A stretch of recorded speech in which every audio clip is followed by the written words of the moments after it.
Sometimes you have to take a leap of faith. Fascinating mystery. You scared me. It's love. You're meant to be scared. Sounds like there's something really bad down there. Jenny, come on, we have to go! Our friends are down there. So there's an entrance. Hard exit if you're trying to escape. Bone Kickers, tomorrow at 9 on BBC One. And if you missed the last episode of Bone Kickers, you can catch it. Robert Mugabe meets Zimbabwe's opposition leader for the first time in 10 years. A handshake that might just signal hope for millions. They agree to negotiate a deal. But the BBC uncovers yet more violence. Will the talking really end the torture? You can understand why Zimbabwe's battered and bruised opposition is treading very warily right now.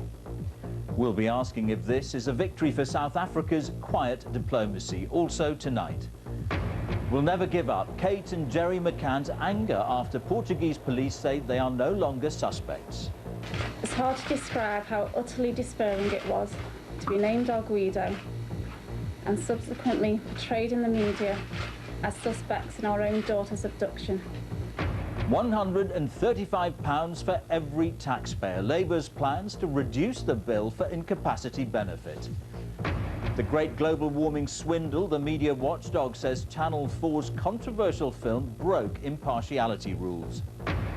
And China's winning formula. What lies behind the Olympic hosts' rapid success in rowing? And in the Northwest, do the sums. The pupils marked absent even though they sat a maths paper. And 1 million people turn out to see the tall ships as they leave Liverpool and head for another place.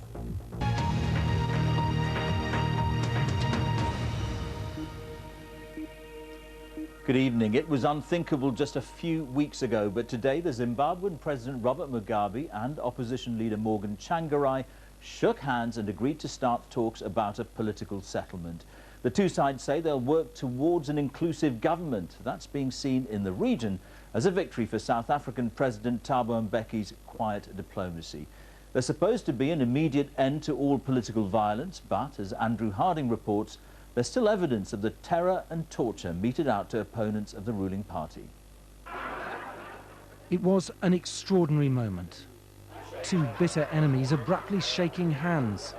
There were smiles and even some laughter. Zimbabwe's rivals have now signed up for 2 weeks of talks and promised to end all violence. We must act, if we haven't done so before, now, as Zimbabweans. Think as Zimbabweans and act as Zimbabweans. Do it ourselves.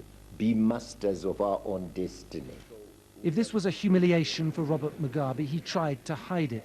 But he certainly didn't seem as enthusiastic as Morgan Tsvangirai. This is a collective effort,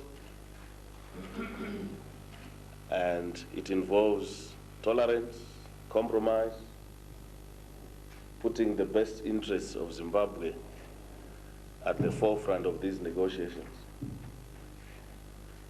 And there you will not find me wanting. Okay.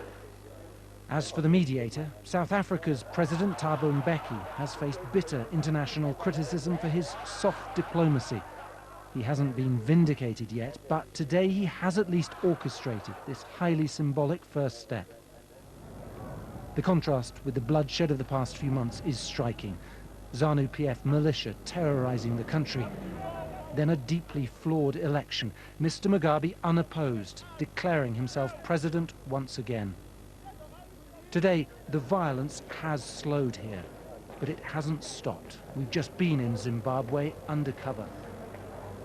We snuck into a clinic to meet one of the latest victims. I was beaten, he says, because I refused to join a ZANU-PF victory party. He got off lightly. Dozens of opposition officials have been killed in the past few weeks.